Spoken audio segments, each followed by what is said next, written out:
2017년에 아마 처음 비트코인을 접했어요.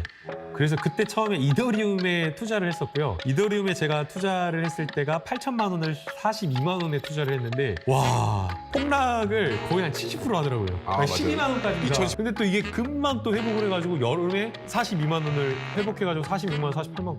제가 돈을 번 건 비트코인을 본 게 아니고 진짜 아끼고 편의점에서 아이스크림 하나 안 사 먹고 차도 지금까지 안 샀거든요. 투자는 항상 거꾸로 해야 되고요. 그다음에 투자를 하려면 아껴야 돼요. 근데 막 맞아. 써버리면 안 되고.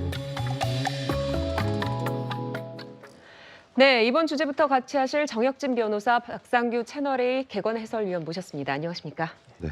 네, 방금 보신 것처럼 가상화폐에 투자한 적이 있다고 밝혔던 더불어민주당 김남국 의원 수십억대 가상화폐 투자 의혹이 제기가 됐습니다. 재산 공개 내역에서 볼 수 없었기 때문에 궁금증이 더 커지고 있는데 박상규 의원님, 먼저 김남국 의원 코인 투자 어떤 게 문제가 되는지부터 짚어주시죠. 일단은 최대 60억 원의 가상화폐를 재작년 그 룰, 네. 그러니까 이 트래블 룰이라 그래서 가상화폐를 신고해야 되는 그 시점 직전에 대량 인출을 했어요.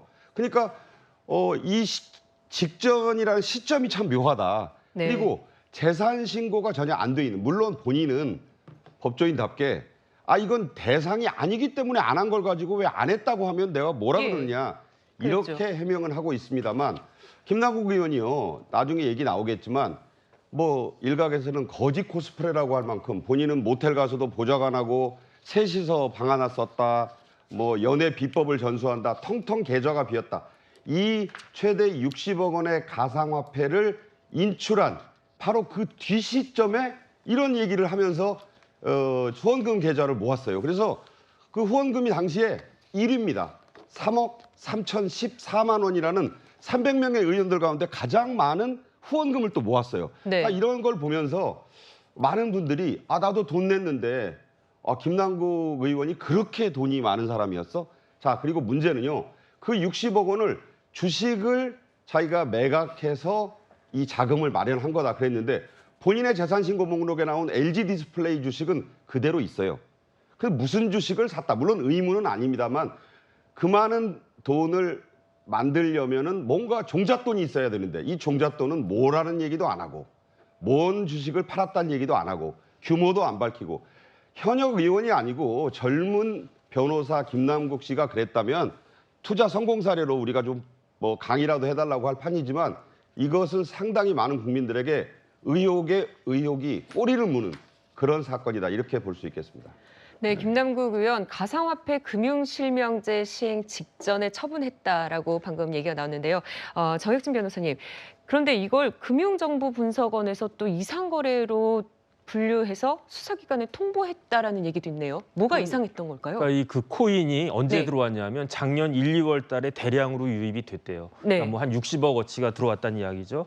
그런데 들어온 지 한 달 만에 2월 말 3월 초에 전량 또 유출됐다는 이야기거든요. 네. 왜 그러냐면 조금 전에 박상규 위원님 말씀하신 것처럼 트래블 룰이 3월 25일부터 시행이 됐거든요. 네. 왜냐하면 우리나라에 특정금융정보법이라고 있는데 그 법에 따라 가지고 세계에서 최초로 가상자산에 대해서도 트래블 룰이 시행이 된 건데 그것을 의식해서인지 이것을 한 달 만에 그 60억이라고 하는 엄청난 금액이 빠져나간 거니까 이 가상화폐 거래소 입장에서는 금액도 금액이지만 한 60억 정도 되면 이게 그냥 일반 개미 투자자들이 아니고 이른바 고래 계좌거든요. 그러니까 금액도 큰데다가 방식도 너무 그 쇼텀에 너무 짧은 기간 동안에 이상한 방식으로 나갔으니까 거래소 자체가 이건 좀 이상하다라고 생각이 된 거예요. 네. 그러니까 특정금융정보법에 이렇게 이상한 거래가 있으면 FIU라고 해가지고 우리나라에 금융정보분석원이 있거든요. 거기에다가 신고하도록 되어 있고 FIU에서 봤을 때에도 이것은 좀 정상적이지 않은 것 같다 해가지고 수사기관에다가 통보를 갖다가 했다라고 하니까 이 정도 되면은 수사기관에서 수사가 들어갈 수도 있지 않을까 그런 생각까지 듭니다. 네, 그렇군요.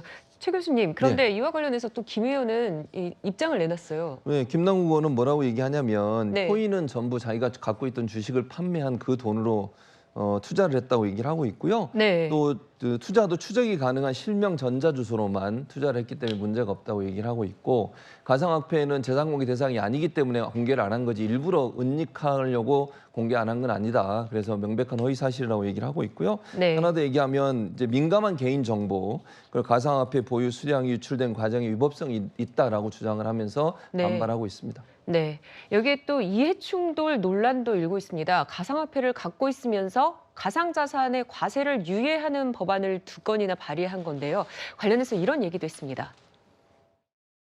우리 민주당도 그런 이미지를 벗어야 돼요. 야권에서 우리 민주당에서 뭐가 터지면 사건이 1억에서 한 3억인데 막 진짜 뭐 나라라도 팔아먹은 나쁜 놈인 것처럼 난리예요. 근데 저쪽 야당에서는 막 단위가 수백억이야. 잘 보도도 안 되고 메인에도 안 나오고. 과세한다는 어떻게 생각하세요? 과세한다는 게 부득이한 그런 측면이 있는 것 같더라고요. 가상화폐를 우리가 주식으로 볼 만한 법적 근거가 없는 거예요.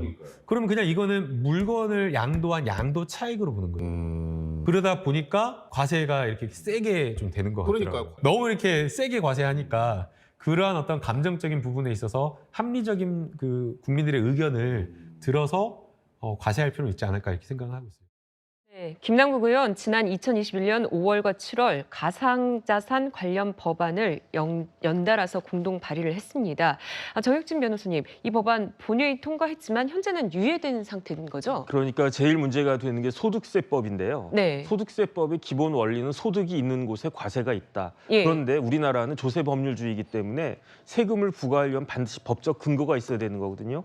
그래서 소득세법 개정안이 한때 그 가상화폐 관련해 가지고 비트코인 뭐 몇 배 올랐다 해가지고 엄청나게 뜨거웠지 않습니까? 네. 그러니까 논의가 있어가지고 2021년 7월달에 발의가 돼가지고 통과까지 됐는데 그런데 이건 너무 빠르다 해가지고 2022년 원래는 2022년 1월달에는 소득세를 부과하기로 되어 있다가 이게 자꾸 늦춰진 거예요. 그래가지고 2022년 1월이 2023년 1월로 유예됐다가 다시 2025년까지 유예가 된 상태이기 때문에 아직까지 가상화폐에 대한 거의 그 차익에 대한 시세 차익에 대해서는 소득이 부과가 되지 못하고 있는 그런 상황인데 이런 상황인데 이제 김남국 의원의 저런 의혹이 이제 터졌으니까 네. 여기에 대한 비난이 사실 상당하게 있을 수 있지 않을까 하는 생각이 드는 겁니다. 네, 김정혁 의원님, 이해충돌 논란 좀 어떻게 보십니까? 저는 100% 이해충돌이라고 봅니다. 그리고 김남국 의원의 설명은 전혀 납득이 되지 않는 이유가요. 네. 자, 우리가 공직자들의 재산을 왜 공개하게 합니까? 저분이 지금 하는 얘기는 그 법에 없으니까 나 신고 안 했다. 네. 근데 그러면 앞으로 그 법을 피해서 수많은 어떤 부정적인 행위라든가 지금 얘기한 대로 그런 법을 자기한테 이익이 되도록 법을 만드는 그런 행위들을 해도 괜찮은 겁니까? 그런 거 하지 말라고 공직자 재산 신고하는 거예요. 근데 저분께서 이건 법에 없었으니까 나는 신고 안 해도 됐다라고 얘기하는 것은 유권자들이 그걸 받아 보시면 뭐라고 생각을 하겠습니까? 그리고 김남국 의원이 하도 가난 코스프레를 많이 하셔서 저는 본인의 재산이 15억에다가 또 가상화폐 60억이나 되는 어마어마한 그 돈을 저분 청년 재벌 아니에요 그러면? 네, 그건 개인 의견이신데. 아니 예. 그런 것 같아요. 그래서 네. 저는 뭐 이해 충돌이 분명하다고 생각을 하고 예. 그거는 유권자들께서 분명히 심판할 뿐 아니라 그다음에 법적으로도 저 부분에 대해서는 책임을 져야 될 거, 질 수 있지 않나? 뭐 우리 정혁진 변호사님 말씀 들어보면 그럴 가능성이 있다고 하니까 네. 좀 지켜보겠습니다. 네. 당장 국민의힘에서는요, 자금의 출처와 행방 모든 게 의문투성이라는 공세를 펴고 있습니다. 들어보시죠. 당에서 김남국 의원님이랑 지금까지 혹시 이야기를 좀 나눠보셨을까요? 글쎄요, 뭐 그런 이야기는 들은 적이 없습니다. 뭐 극히 개인적인 내용이라 제3자가 그 내용에 대해서 이야기는 어려운 건이 아닌가 싶습니다. 본인이 해명을 하겠다고 했으니까 일단 그 해명을 지켜보는 게 순서인 것 같습니다. 이재명 퀴즈라는 김남국 의원은 지난 대선 패배 후 후유증으로 당과 지지자들이 상심하던 말든 방산 주식 재테크에 여념 없던 이재명 당대표를 닮아도 너무 닮았습니다. 네, 그러면은 뭐 21대 국회에서도 가상자산에 대한 공개하자 이런 법안이 또 다수 되지 않았습니까? 박성규 의원님.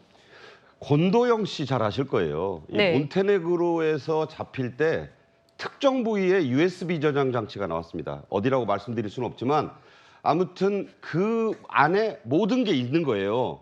자, 이렇다면 김남국 의원이 조간신문 인터뷰에서 작년에 이런 얘기했습니다. 부동산으로 돈 버는 거 절대 허용 안 된다. 그런데 네. 본인은 최대 40억 원에 자기는 2016년부터 가상자산에 투자했다고 난 여러 번 이미 얘기를 하지 않았느냐. 40억 원이라고 그때 분명히 그랬고 기사 찾아보니까 그래요. 본인이 지금은 하나도 없다 그랬어요.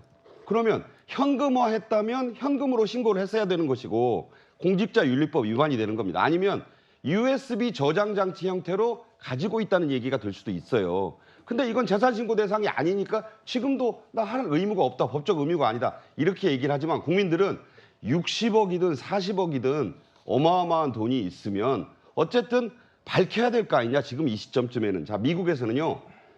$1,000 이상의 가상화폐 갖고 있으면 모든 공직자가 철저히 세부내역 공개해야 됩니다. $200 이상의 이득이 나도 공개해야 됩니다. 우리나라 의원들, 김남국 의원뿐만 아니에요. 지금 모든 국회의원들 300명 전수조사해서 네. 가상자산을 신고하게 해야 됩니다.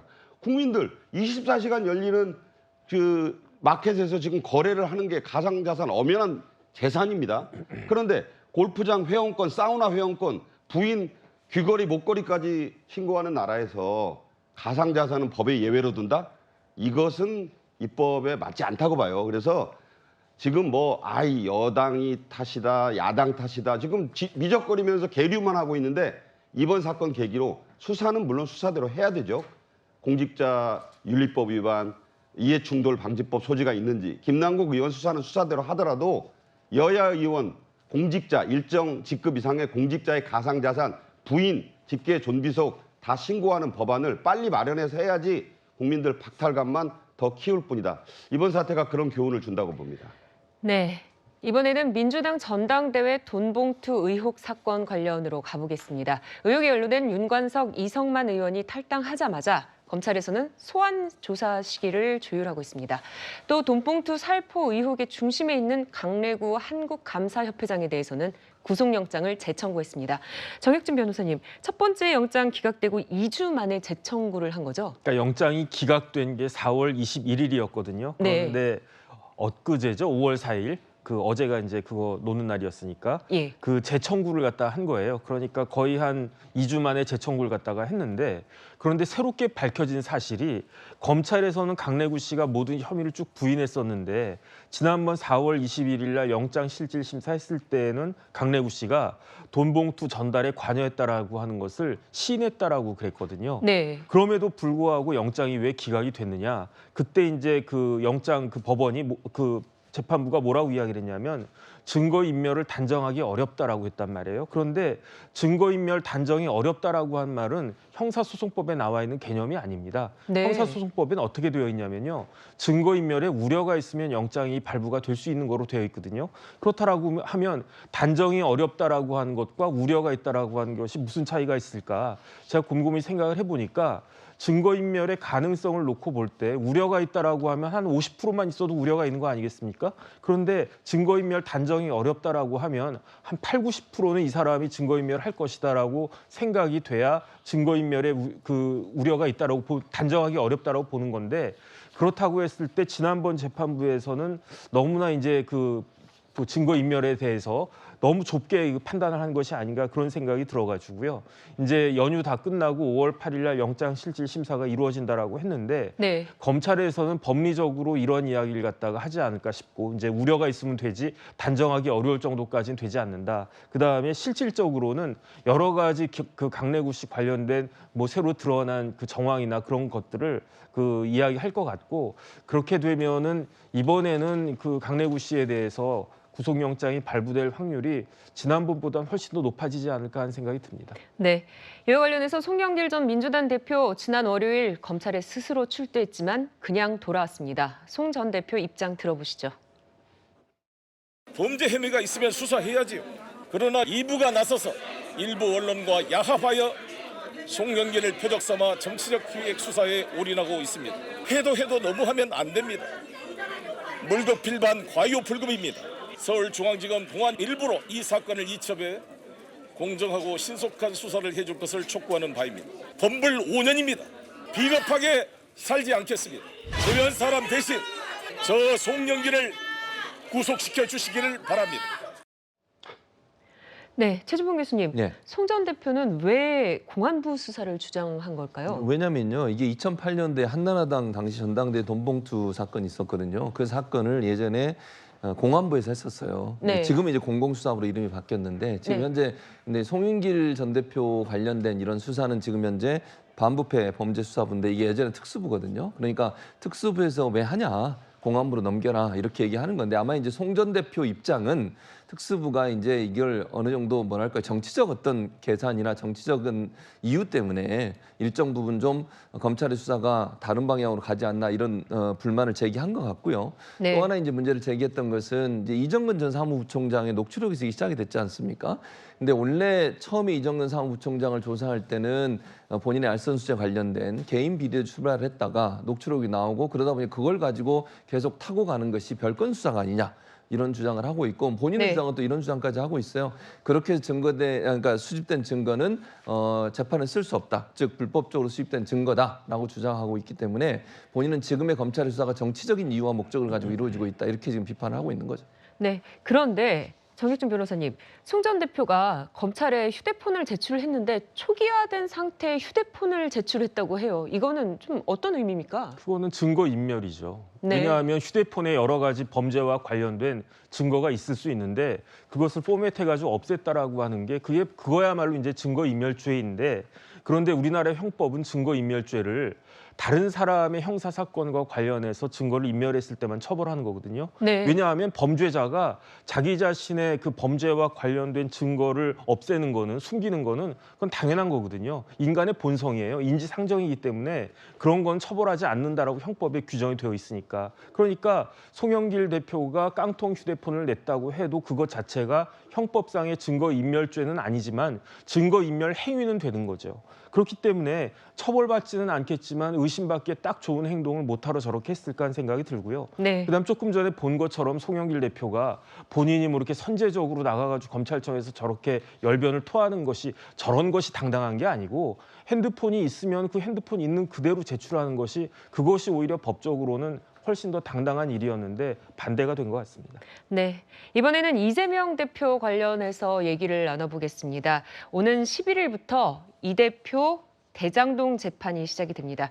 최근 최측근으로 꼽히는 정진상 전 대표실 정무조정실장에 이어서 김용 전 민주연구원 부원장도 보석으로 석방이 됐습니다. 6개월 만에 석방된 김 전 부원장 취재진 앞에서 관련 의혹을 모두 부인했습니다. 심려를 끼쳐드려서 너무 죄송하고요. 재판을 치르면서 지금 진실이 드러나고 있습니다. 최선을 다해서 반드시 실체적인 진실을 밝혀서 응원해 주시는 분들, 걱정해 주시는 분들, 그다음에 또 지난 대선에서 전국에서 힘을 합쳐줬던 분들에게 누가 되지 않도록 진실을 꼭 밝히도록 하겠습니다. 이재명 대표 모르게 경선 자금 준비하셨다는 입장 그대로세요? 전혀 경선 자금 따로 준비한 거 없고요. 이재명 대표님 같은 경우 원칙에 따라서 우리는 선거를 치렀을 뿐입니다. 그 유선 본부장한테 도망가라고 한 적 없나요? 그만하겠습니다. 예. 오늘 충분히 밝혔습니다. 자, 주말 잘 보내시고요. 예, 고맙습니다. 예. 네, 앞서 보신 내용 중에요. 김정현 비대위원장님, 기자들 앞에서 재판을 치르면서 진실이 드러나고 있다 이렇게 얘기를 했는데 이게 의미가 뭘까요? 아니 뭐 저 재판을 받고 있는 당사자니까 나의 그 결백이 입증되고 있다 뭐 이런 주장을 하는 거겠죠. 그럼 뭐 일방적인 주장이니까 그거를 뭐 받아들일 필요는 없을 것 같고요. 네. 근데 지금 김용 부원장이 나오시면서 하는 얘기가 여러 언급을 하다가 대선에서 힘을 합쳐준 분들에게 감사드린다라는 얘기를 하는 거 보고 아주 깜짝 놀랐습니다. 사실 뭐 저게 무슨 대선에서의 민주당 지지자들과 저 사건이 도대체 무슨 상관이 있는지 잘 모르겠는데 왜 그런 언급을 할까 싶기도 하고요. 그리고 그 질문을 받다가 당장 유동규 씨에 대한 그때 증거인멸하라고 도망가라고 얘기하지 않았냐, 그러니까 그만하겠습니다라고 이제 말을 자르는 거 보면 네. 나름대로는 이제 본인한테 유리한 얘기만 이렇게 발표를 하고 그다음에 그 질문 그 껄끄러운 질문에 대해서는 차단을 하는 뭐 근데 그거야 인간의 본성이겠죠. 그걸 가지고서 뭐라고 얘기할 수는 없을 것 같고요. 하지만 그것이 인간의 본성이듯이 저분이 얘기했던 무슨 재판 과정에서 진실이 밝혀지고 있는데 그 뉘앙스는 뭐 내가 무죄임이 드러나고 있다라는 것처럼 얘기하는 것처럼 들리는데요. 글쎄 저는 뭐 지금까지 나왔던 보도만으로 보면 그렇게 해석할 수 있는 여지가 있나? 라는 그런 생각은 듭니다.